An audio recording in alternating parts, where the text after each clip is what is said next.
Kat, who's away at the moment, and I saw this painting and I got to know Kat, and this poem isn't really about the painting, it's about knowing Kat. What an incredible woman. Joe Black, your tickets are. I hope you enjoy the show. There's plenty of extravaganza here. You'll never have to go, but don't ever look at the number, because this lady, she will show you to your seat. For this stage, we will live your life, just a slight twist. The chains are going to get pretty tight. A keyhole into your mind, a sea of illusion is going to leave some behind, but we are sure to know every waking moment they may stop this show. Every actor's going to play out your life. Every dame's going to whisper your name. Every scene will be so unique. Every light's mist so chilling. Every scene so thrilling. Even the silence is going to leave you on the edge of your seat.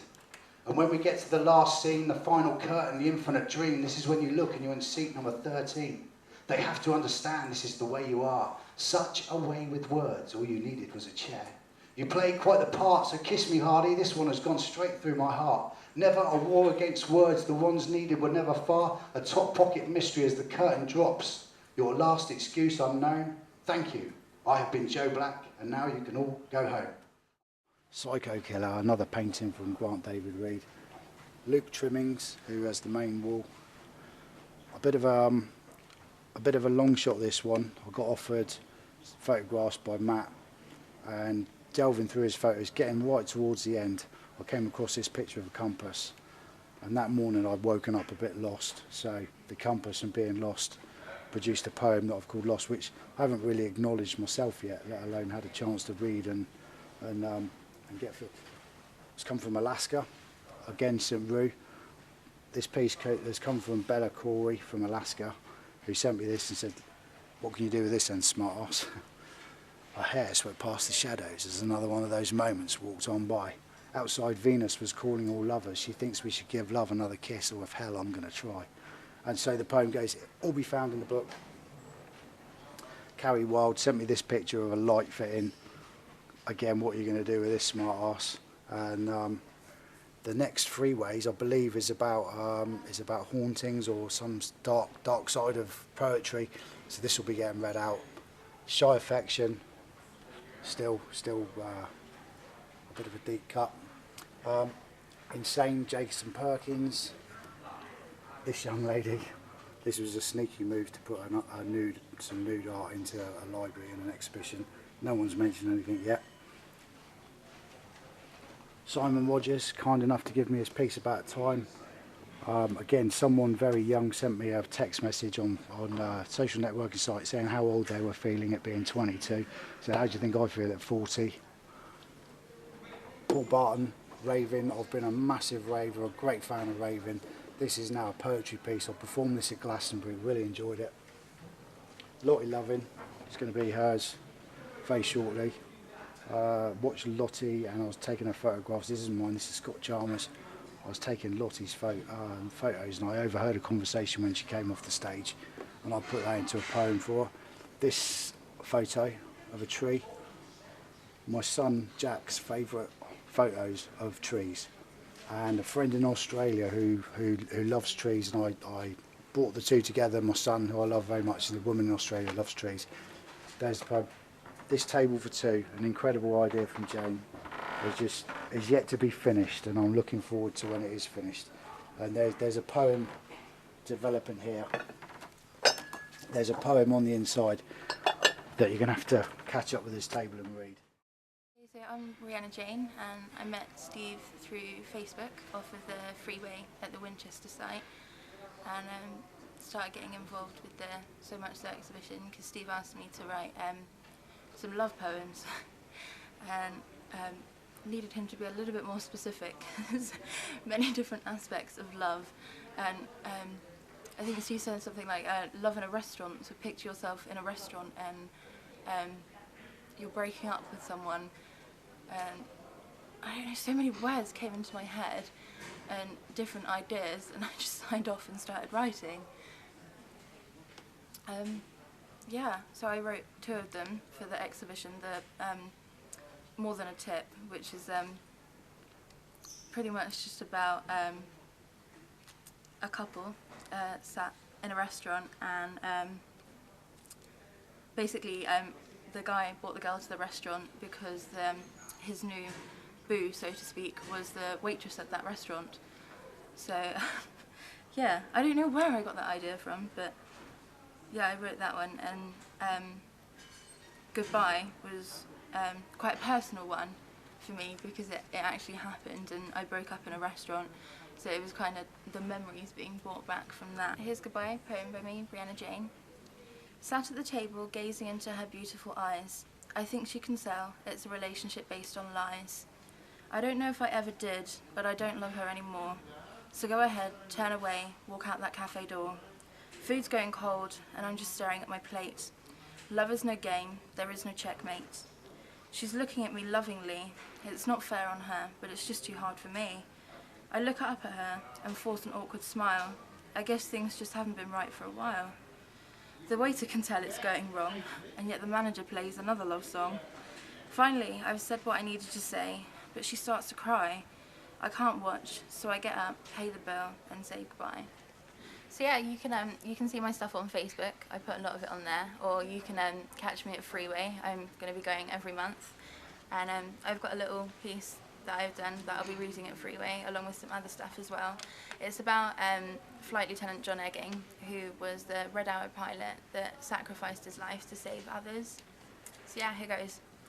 Watching the clouds as the aircraft you skillfully guide, filling so many hearts, old and young, with such pride. A treasure to family, friends, and so many more. No longer with us, so let your spirit soar. Bravery beyond belief, far beyond your rank. You saved so many, but hearing you died, many hearts sank. Pleasing crowds, every year, such an amazing show. What was going through your mind, nobody will ever know. Hearing the news, nobody knew what to think, just utter disbelief. My thoughts and prayers go out to those trying to cope with the grief. Looking out for others, no thought for your own safety. This is why you're a true hero, so young, just 33. What you did, Flight Lieutenant John Egging, was such a selfless act. You may be gone, but you'll never be forgotten. That is a fact. And I don't want to forget at this point Carla, who's worked so hard as an exhibition manager, down to the point where she's made these menus at the last minute. It's taken so much time and trouble and enthusiasm in putting this exhibition together. Me as an artist has had quite an easy life due to Carla. And then finally on round to Grant. My name's Grant David Reed. I'm a photographer, good friend of Mr. Biddle's, and between the two of us we've done a number of projects so far, this being one of them, the So Much So exhibition, and it all stems from the book, the CD, and I actually appear on the CD, and 3 of my pieces actually appear within the book. And how this all came together was Steve and I met about a year ago, and he was after some images to do poetry for, and he'd seen some of my work and said, oh, he'd love to use the homeless person for one of the pieces. And we got talking about producing the So Much So poetry book. So I gave him some basic advice on setting the whole process up and running. When we got to the stage just before the book was being produced, we had a little exhibition at the Simple Arts Collective in Boscombe, which was a bit of a pilot project that we ran. And Steve had exhibited us the proofs of the pages for the book. Following on from that and my unfortunate surgery, we come into this year, and Steve's decided to pull everybody together, managed to get hold of the library as a venue and get all the artists that were involved in the Simple Arts Collective originally, along with a few more, and with the blessing of the library and the local council. And we have to say a very big thank you to the arts development team who've allowed us to basically take over the 3rd floor of the library. So this is what inspired Steve to get our first meeting together, I believe. It's when the homeless person, which actually the piece is the photograph is called nobody ever sees the homeless. That now appears in a 5-piece photographic piece that you see a part of behind me. And the piece is called Cradle to the Grave. It's taken a year to put the sequence together because I was waiting for the last image. The first 3 images start off with Festival Child. The second image is the Limo Girls. Both of those were photographed in 2008. 2009-10 were the next 2 images, which is Stonehenge Then and Now. Homeless, or the actual title to that one is No One Ever Sees the Homeless. And then the last image is about basically life getting cut short, hence the pollarded saplings behind the grave. So at the end of the day, the whole piece comes together as one possible person's journey through life and the effects that partying too much, alcoholism, drug addiction can lead you to an early grave. We have an event coming up on the 24th of September, which is part of the spoken word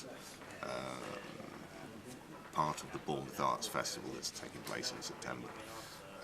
We're also very much involved with the Winchester, various other venues around town. So we're looking forward to creating some interesting and thought-provoking projects over the next few months and years. I thought to myself, if there's going to be a piece of art in the exhibition, then I'd need to write about it. That would be my challenge.